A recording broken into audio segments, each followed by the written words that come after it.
I left my job at a magazine to go live near him in Fayetteville, Georgia, outside of Atlanta, to work on a book with him.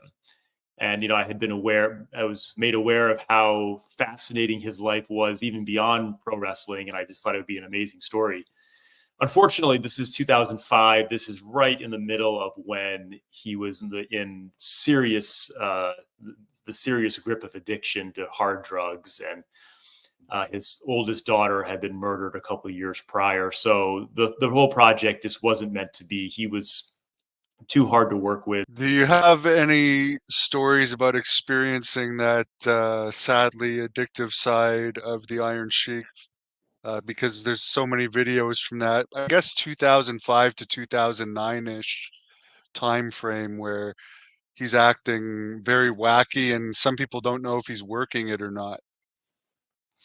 Yeah, I mean, so the first line of this book is the Iron Sheik just threatened to kill me. And that was me in his living room in 2005, all because I had just pointed out that he was not the only Middle Eastern wrestler to come to the US and be successful, and basically corrected him on a minor detail, and he just flew off the handle. And that was, he was just very volatile, unpredictable at that point because of all the substance abuse.